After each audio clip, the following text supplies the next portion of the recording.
မဟာမိတ်တပ်များပါဝင်တက်ရောက်သည့်ဗမာပြည်သူ့လွတ်မြောက်ရေးတပ်တော်စစ်တင်နန်းစင်ပွဲမြင်ကွင်းများ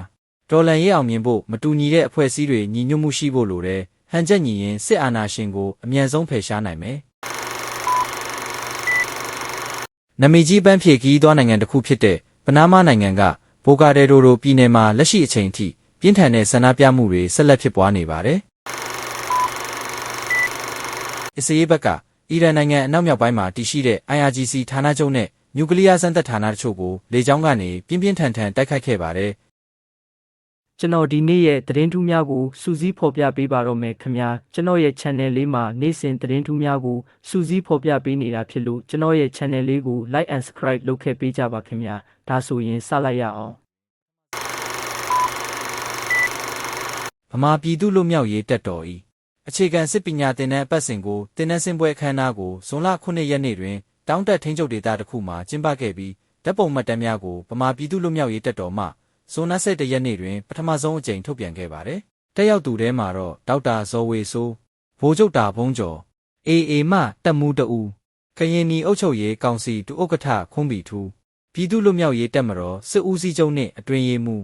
မြန်မာနိုင်ငံလုံးဆိုင်ရာအကြောင်းသားများဒီမိုကရက်တပ်ဦးမှဒုဥက္ကဋ္ဌဗမာပြည်သူ့လွတ်မြောက်ရေးတပ်တော်ကွပ်ကဲရေးမှူးမောင်ဆောင်ခတို့ပါဝင်တက်ရောက်ခဲ့ကြပါတယ်။အခမ်းအနားအတွင်းမှာမဟာမိတ်ခေါင်းဆောင်များကတော်လှန်ရေးအောင်မြင်ဖို့မတူညီတဲ့အဖွဲ့အစည်းတွေညီညွတ်မှုရှိဖို့လိုတယ်။ဟန်ချက်ညီရင်စစ်အာဏာရှင်ကိုအမြန်ဆုံးဖယ်ရှားနိုင်မှာဖြစ်ကြောင်းအဓိကထားပြောကြားခဲ့ပါတယ်။တင်နန်းအတွင်းထူးချွန်ဆုရသူများထဲမှလက်ဖြောင့်သမားဆုကိုစစ်မေတဦးမှရရှိခဲ့ပါတယ်။တင်နန်းပြီးဆုံးသူများအားလုံးကိုလက်နက်ပေးအပ်ပြီးအမှတ်203စစ်ဒေသအတွင်းတရင်တစ်တရင်ထပ်မံဖွဲ့စည်းနိုင်ခဲ့ကြောင်းဗမာပြည်သူ့လွတ်မြောက်ရေးတပ်တော်ကဆိုပါတယ်။ဗမာပြည်သူ့လွတ်မြောက်ရေးတပ်တော်ရဲ့စစ်ဒေသများမှာတော့ကရင်မှာအမှတ်109ရှမ်းမြောက်မှာအမှတ်203အညာဒေသမှာတတိယမြောက်စစ်ဒေသဟုအဖွဲ့ကကြေညာခဲ့ပြီးအနာဂတ်အတွက်စစ်ရေးလှုပ်ရှားမှုတွေလှုပ်ဆောင်မယ်လို့ဆိုပါတယ်။ဗမာပြည်သူ့လွတ်မြောက်ရေးတပ်တော်ကသူတို့ဟာ NUG လက်အောက်ခံတပ်မဟုတ်ကြောင်းကွပ်ကဲရေးမှူးမောင်ဆောင်ခကပြောထားတာကြောင့်အခုတင်နန်းစင်းပွဲကိုတက်ရောက်လာတဲ့တော်လှန်ရေးအင်အားစုတွေကမဟာမိတ်တပ်တွေအနေနဲ့တက်ရောက်ခဲ့ကြတာလို့နားလည်ရပါတယ်။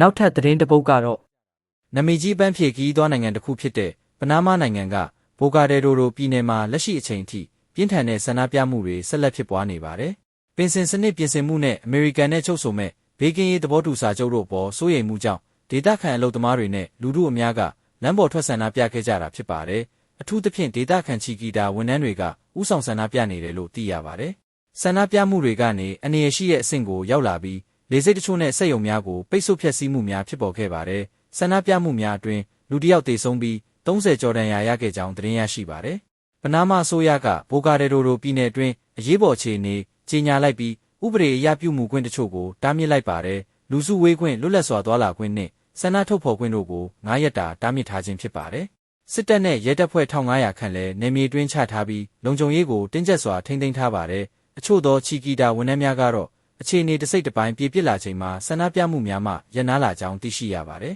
။ပနားမားအစိုးရအနေနဲ့တာမန်ပြည်သူတွေရဲ့သဘောထားတွေကိုနားထောင်ဖို့ငြိမ်းချမ်းရေးနဲ့ပြုပြင်ပြောင်းလဲမှုတွေကိုလှုံ့ဆော်ဖို့အရေးကြီးကြောင်းသုံးသပ်သူတွေကလည်းထပ်ဆင့်ပြောကြားနေကြပါတယ်။နောက်ထပ်သတင်းတစ်ပုဒ်ကတော့အစ္စရေးနဲ့အီရန်ကြားမှာဖြစ်ပွားနေတဲ့တိုက်ပွဲတွေဟာတဖြည်းဖြည်းနဲ့ပြင်းထန်လာနေပြီးနိုင်ငံတကာကလည်းအလွန်အမင်းစိုးရိမ်လာကြပါတယ်။မနေ့ညပိုင်းမှာပဲအစ္စရေးဘက်ကအီရန်နိုင်ငံအနောက်မြောက်ပိုင်းမှာတည်ရှိတဲ့ IRGC ဌာနချုပ်နဲ့နျူကလ িয়ার စမ်းသပ်ဌာနတချို့ကိုလေကြောင်းကနေပြင်းပြင်းထန်ထန်တိုက်ခိုက်ခဲ့ပါတယ်။ဒီတိုက်ခိုက်မှုအတွင်းမှာIRGC ရဲ့ဗိုလ်ချုပ်ကြီးစာအိတ်အီဇာဒီတေဆုံးခဲ့တယ်လို့သိရပြီးစစ်တပ်ဌာနအချို့လည်းထိခိုက်ဖျက်ဆီးခံခဲ့ရပါတယ်။အီရန်ဘက်ကလည်းတုံ့ပြန်မှုအနေနဲ့အစ္စရေးရဲ့ဂိုလန်တောင်ကုန်းတွင်တပ်ဆွဲထားတဲ့စစ်အခြေစိုက်စခန်းတွေကိုဒုံးကျည်များဖြင့်တိုက်ခိုက်ခဲ့ပါတယ်။တိုက်ခိုက်မှုအတွင်းရင်တချို့ပျက်စီးပြီးဒဏ်ရာရသူတွေရှိနေတာကြောင့်ဒေသအတွင်းမှာထပ်မံနှင်းကျက်လာနေပါတယ်။အီရန်နိုင်ငံသားရေးဝန်ကြီးဌာနကအစ္စရေးရဲ့လေကြောင်းတိုက်ခိုက်မှုတွေရပ်ပြီးမှသာနျူကလ িয়ার ဆိုင်ရာစကားပြောဆိုမှုတွေဆက်နိုင်မယ်လို့ပြောကြားခဲ့ပါတယ်။ဒီအပြင် UN နဲ့ဥရောပ3နိုင်ငံတို့ကလည်းစစ်ရေးအခင်းမကျေပြန့်စေရန်ကြိုးပမ်းညှိနှိုင်းနေကြပါတယ်